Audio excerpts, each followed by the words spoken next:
बच्चों आज के इस वीडियो में हम बात करने वाले हैं कि कुछ निश्चित कोणों के त्रिकोणमितीय अनुपात का क्या मान होता है। कुछ निश्चित कोण लिए हैं हमने, जैसे 0, 30, 45, 60 और 90। किस कोण का कितना मान होगा वो हमें याद रखना होगा। मान आया कैसे, उसके लिए अलग से वीडियो बनाया जाएगा।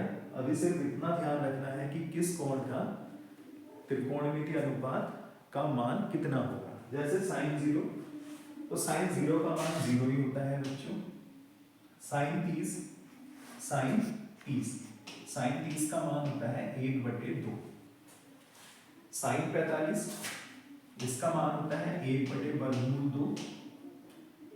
sin 60 का मान होता है √3/2 और sin 90 का मान होता है 1। तो पहले साइन के लिए मैंने सारे मान लिख दिए हैं। sin 0 0, sin 30 की वैल्यू 1/2, sin 45 की वैल्यू 1/√2, sin 60 की वैल्यू √3/2 और sin 90 का मान होगा 1। अब इस सारणी को बनाने के लिए केवल हमें एक ही लाइन के मान याद रखने होंगे। जैसे 0, 1/2, 1/√2, √3/2 और 1। बाकी जब मैं कोस का मान लिखूंगा ना बच्चों, तो मुझे कुछ याद नहीं रखना है, बल्कि मैं इस तरफ से ये सारे मान लिख दूंगा। कोस 1 हो गया, √3/2 हो गया, 1/√2 हो गया, फिर 1/2 और 0। तो कोस 0 का मान 1 होगा, कोस 30 का मान √3/2 होगा, कोस 45 का मान 1/√2 होगा, कोस 60 का मान 1/2 होगा और कोस 90 का मान 0 होगा। अब बात करते हैं tan के मान की। तो जैसे पहले वीडियो में मैंने बताया था कि tan A बराबर होगा sin A बटे cos। तो sin A का मान है 0, cos A का मान है 1, तो 0/1 का मतलब होता है 0। वैसे ही tan 30 के लिए 1/2 को √3/2 से भाग मारेंगे तो हमारा आएगा 1/√3।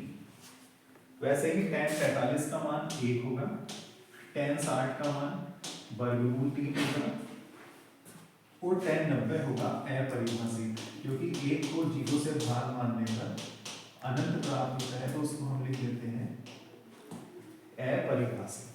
तो तीनों सीधे सीधे त्रिकोणमितीय अनुपात हमें मिल गए। अब हमें इनके इनवर्स निकालने हैं। साइन का उल्टा कोसेक, तो मान का भी उल्टा। साइन ए का मान 0, तो 0 का उल्टा होगा अपरिभाषित। तो कोसेक 1 0 का मान होगा अपरिभाषित। कोसेक 30 का होगा बच्चों, कोसेक 30 का जो मान होगा वो होगा 1/2 का उल्टा, मतलब 2। 1/√2 का मान √2, √3/2 का उल्टा 2/√3 और 1 का उल्टा 1।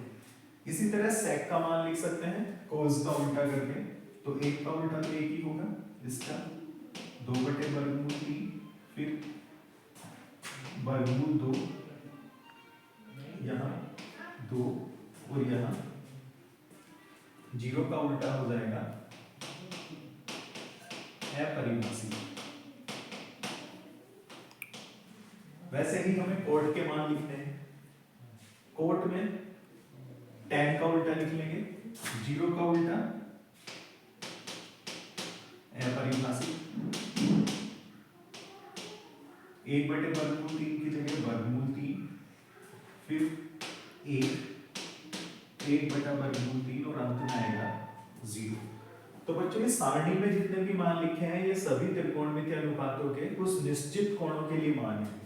तो ये सारणी सभी को पता होनी चाहिए किस कोण का मान कितना आता है। अब इससे आगे बात करेंगे त्रिकोणमितीय सर्वसमीकरणों की। त्रिकोणमितीय सर्वसमीकरणों के रूप में 3 सर्वसमीकरण हैं।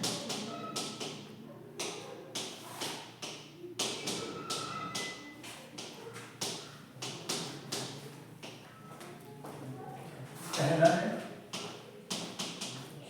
sin² A plus cos square A बराबर 1, sine square A plus cos square A बराबर 1, दूसरा है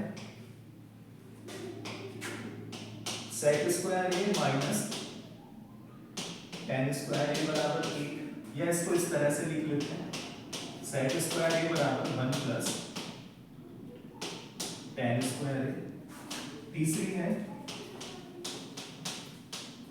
cosec square A minus cot square A बराबर 1, इसको लिखेंगे हम कोसेक स्क्वायर ए बराबर 1 प्लस कोट स्क्वायर ए। ये तीन सर्व समीकरण हैं जो सभी को पता होनी चाहिए। सबसे पहली है sign square A plus cos square A बराबर 1, दूसरी है sec square A minus tan square A बराबर 1, या इसको ऐसे लिखते हैं सेक स्क्वायर ए बराबर 1 प्लस टेन स्क्वायर ए। तीसरी है cosec square A minus cot square A बराबर 1, या हम कोट को उधर ले जाएंगे तो कोसेक स्क्वायर ए बराबर हो जाएगा 1 प्लस कोट स्क्वायर। ये जो पहली सरल समीकरण है इसमें भी कई बार हमें साइन स्क्वायर का मान निकालना होगा, तो साइन स्क्वायर ए बराबर हो जाता है 1 माइनस कोज स्क्वायर ए, या अगर कोज स्क्वायर ए का मान निकालना है तो वो हो जाता है 1 माइनस साइन स्क्वायर ए। तो आज के इस वीडियो में बच्चों हमने बात की है कि निश्चित कोणों के त्रिकोणमितीय अनुपातों का मान कितना होता है, और दूसरी हमने बात की है कि हमारे पास में तीन कौन सी त्रिकोणमितीय सर्व समीकरण हैं जिनका प्रयोग करके हम मान को ज्ञात कर सकते हैं। तो फिर से देख लेते हैं एक बार।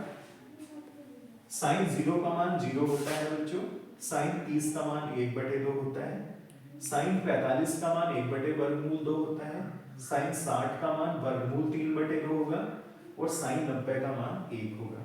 और जब मुझे कोस के लिए लिखनी होगी सारणी तो मैं इसको उल्टा लिख दूंगा पीछे की तरफ से आगे को, जैसे 90 का जो होगा वो फिर 0 का हो जाएगा, फिर यहाँ वर्गमूल 3/2, ये अपनी जगह, ये यहाँ और ये यहाँ।